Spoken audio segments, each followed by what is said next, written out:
My name is Javed and I'm a student. Maqaan kee Javid jedhama. Barataadha. Gaaffii takka si gaafatu barbaada. Bakka tokkotti Qur'aanni ilmi namaa spermii yookaan ammoo sanyii dhiiraa irraa uumamee jedha. Kun ammoo saayinsii ammayyaatiin walitti gala. Bakka biraatti ammoo ilmi namaa biyyee irraa uumamee jedha. Wanti kun ayatoonni Qur'aanaa walitti bu'uu isaanii hin garsiisu yookaan ammoo saayinsiin wal faallessuu isaa hin mul'isu. The brother posed the question that one place the Holy Quran says that human beings have been created. Obboleessi Qur'aanni bakka tokkotti ilmi namaa sanyii dhiiraa irraa uumame jedha. Kun saayinsii ammayyaatiin walitti gala. Bakka biraatti ammoo ilmi namaa biyyee irraa uumame jedha. Karaa saayinsiitiin mirkaneessuu dandeettaa? Kun walitti bu'iinsaa miti. Bakka tokkotti sanyii dhiiraa jedha. Bakka biraatti ammoo biyyee jedha jechuun gaafate. Akkuma haasawa kiyya keessatti ibsetti Qur'aanni suuratul Qiyaamaa suuraa 75ffaa aayaa 37 hanga 39tti ilmi namaa sanyii dhiiraatirraa uumamuu nuu hima. Kun waan saayinsiidhaan mirkanaa'eedha. Dabalataan Qur'aanni suuratul Hajj suuraa 22ffaa aayata 5 irratti nuti biyyerraa isin uumne jedha. Har'aan tana saayinsiin akka nutti himutti elementoonni qaama ilma namaa keessatti argaman cufti hammi isaanii xiqqaatee yookaan baay'atee biyyee keessattis argamuun isaanii mirkanaa'eera. Kanaafuu ilmi namaa biyyerraa uumame kan jedhus gama saayinsiitiin mirkanaa'eera. Wantoonni qaama ilma namaa keessatti argaman elementoonni qaama ilma namaa keessatti argaman hundi hamma guddaan yookaan xiqqaan biyyee keessatti argaman. Gaaffiin itti aanu kun walitti bu'iinsaa miti jedha. Bakka tokkotti Qur'aanni sanyii dhiiraa irraa uumne jedha. Bakka biraatti ammoo biyyerraa uumne jedha. Kun walitti bu'iinsaa miti. Walitti bu'iinsa jechuun himoota lama kan walii hin galle jechuudha. Bakka takkatti wantoota waliin hin deemne jechuudha. Qur'aanni ilma namaa biyyee fi sanyii dhiiraa irraa qofa uumne hin jedhu. Bakka biraatitti suuratul Luqmaan suuraa 25ffaa aayaa 54ffaa irratti ilmi namaa bishaan irraa uumame jedha. Kanaafuu walitti bu'iinsa sadiitu jira jechuuf deemta. Saayinsiin ilmi namaa biyyee, sanyii dhiiraa fi bishaan irraa uumamuu isaa mirkaneesseera. Fakkeenya takka isiniif haa kennu. Hima tokko keessatti akkana jedhe. Shaayii danfisuudhaaf bishaan barbaada. Hima lammaffaa keessatti ammoo shaayii danfisuudhaaf baala shaayii barbaada jedhe. Kun walitti bu'iinsaa miti. Shaayii danfisuudhaaf lameenuu na barbaachisu. Shaayii mi'aawaa yoo danfisuu barbaade sukkaara itti dabala. Yoo shaayii aannanii barbaade ammoo aanan itti guddisee bishaan xiqqeessa. Haaluma kanaan Qur'aanni ilmi namaa sanyii dhiiraa, biyyee fi bishaan irraa uumame jechuun isaa walitti bu'iinsaa miti. Haalli kun afaan Ingiliffaan contradistinction jedhama.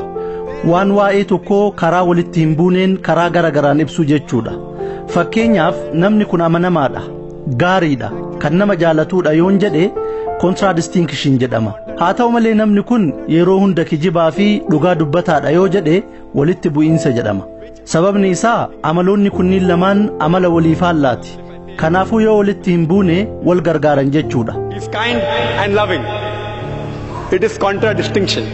But if I say this man is always a liar and a truthful person, then it's contradiction because both are opposing. If it's not opposing, it's called as contradistinction.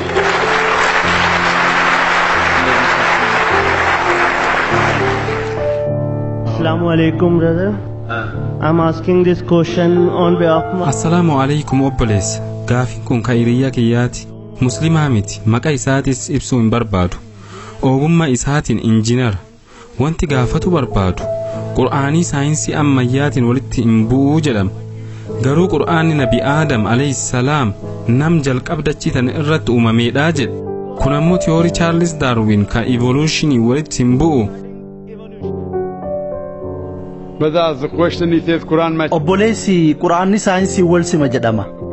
Haa ta'u malee dubbii Aadam ilmi namaa jalqabaa kan biyyerraa uumame jedhu saayinsiin hin fudhatu. Kun tiyoorii Chaarlis Daarwin kan evolushiniitiin walitti bu'a jedhee gaafate. Dubbii kee kana sirritti fudha. Qur'aanni tiyoorii Chaarlis Daarwin waliin galu. Sababni isaa kan Chaarlis Daarwin tiyoorii yookaan tilmaama. Qur'aanni ammoo kitaaba dhugaati. Kitaaba tiyoorii yookaan tilmaamaatii miti.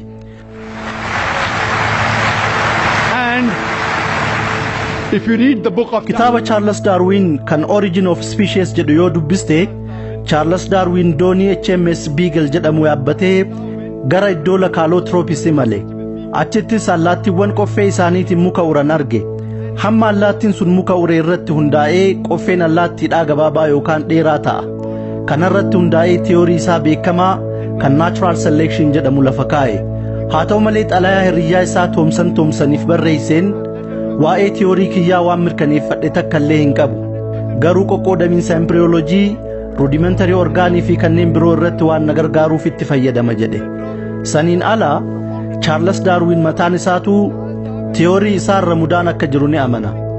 Kanaaf nuti dur mana barumsaatti tiyoorii kana akka arrabaatti itti fayyadamna. Nama tokko yoo arrabsinu osoo ati bara Charles Darwin jiraattee silaa tiyooriin isaa sirratti ni mirkanaayaa jenna. Ati jaldeessa jennee arrabsuu keenya. Kun walumaa galatti tiyooriidha, dhugaa mirkanaa'ee miti. Kitaaba Fact of Evolution jedhu takka illee hin argine. Wanti jiru cufti tiyoorii evolutioniiti. PP Gracie namni jedhamu akkana jedhe. Tiyoorii evolutionitti amanuun keenya kun sammuu keenya yaada hin taane keessa seensisnee yaadota muraasa jiran irratti hundoofnee jaldeessarraa dhufne akka jennuuf goone jedhe. Har'aan tana saayinsiin sadarkaa 4 kaa'eera. Inni duraa Australopithecus jedhama. Itti aansuun Cro-Magnon. Achiin Neanderthaalman jedhaa itti fufa. Kanneen jidduu wanti hidhata qabu tokko illee hin jiru. Nuti jaldeessarraa dhufuu keenyaaf ragaan tokko illee hin jiru. Francis Crick namni molecular biology irratti hayyuu ta'e akka jedhetti DNA irratti hundoofnee akaakilee fi abaabilee keenya jaldeessa jedhanii yaaduun waan amansiisaa hin taane jedhe. Wanti jiru hundi yaada. Saayintistoonni hedduun kan tiyoorii Darwin mormanii barreessan ni jiru. Tiyooriin Darwin soba ta'uun isaa waggoota hedduu dura mirkanaa'e. Dhihoo kana waa'een tiyoorii isaa intarneet irratti bahuu jalqabe. Kun tilmaama qofa. Garuu qabxiileen Darwin tokko tokko ni jiru. Kanneen akka wanti lubbuu qabu bishaanirraa daraare kan jedhu ni fudhanna. Quraannis suuratul Anbiyaa suuraa 21ffaa ayata 30 irratti kana ni dubbata. Wantoonni gariin kan Darwin dubbate sirriidha. Haa ta'u malee akka waliigalaatti ilmi namaa jaldeessarraa dhufe kan jedhu saayinsaawaa miti. Tiyooriidha. Tiyooriin ammoo dhugaa miti. Deebisaa sii kenne jedhee amana. Theory and that's not a fact. Hope that answers the question.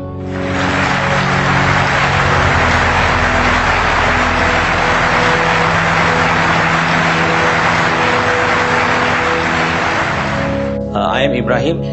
I am from Bangladesh and now I am a student of UNIMAP. Maqaan kiyya Ibrahim jedhama. Bangladesh irraa dhufe. Barataadha. Saayintistoonni Muslima hin taane, hayyoonni Muslima hin taane, akkasumas namoonni Muslima hin ta'in garuu kan barumsa baratanii jiran Qur'aana fi saayinsii ammayyaa jidduu walitti dhufeenyi akka jiru ni amanu. Haa ta'u malee Qur'aan osoo hin taane waan saayinsiin jedhu fudhatan. Maaliif?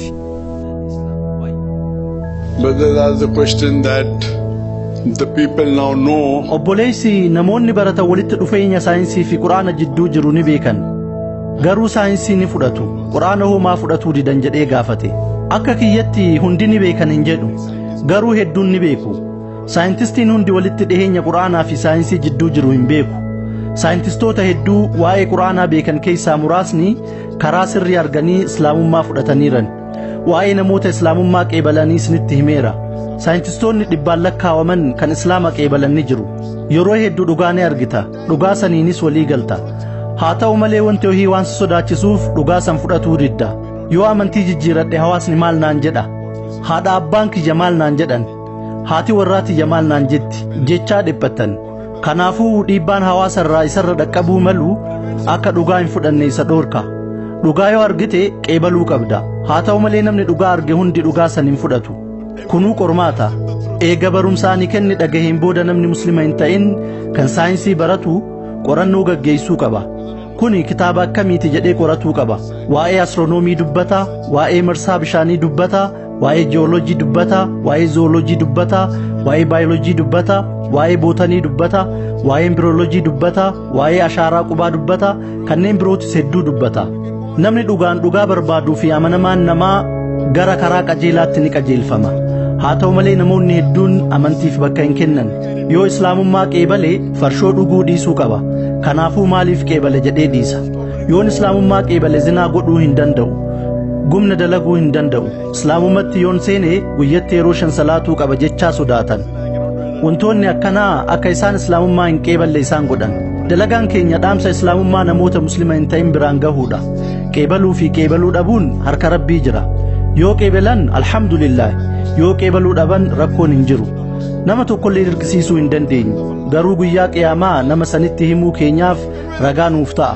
Sababa kanaaf guyyaa qiyaamaa namni Muslima hin ta'in tokkollee Rabbi hin komatu. maaliif muslima ta'uu dhabe jedhee komatuu hin danda'u. Guyyaa qiyaamaa wanti jedhan yoo jiraate carraa tokko nuuf kenni dalagaa khayrii dalagnaa kan jedhuudha. Rabbi ammoo yeroon dabreeraa jedhaan. Kanaafuu addunyaan tun aakiraaf qormaata. Dhugaa yoo argite qeebaluu qabda. An dubbii nama hundatti himu tokkotu jira. Namni amantii islaamummaa caalu yoo natti garsiise amma amantii san qeebala jedhaan. Namni tanaaf kaafira naan jedhuu mala. Alhamdulillah an amantii kiyyan hin beeka. Islaamummaa tiyyan hin beeka. Hanga gaafa umriin kiyya 20tti muslima kan ta'eef waan abbaan kiyya muslima ta'eefi.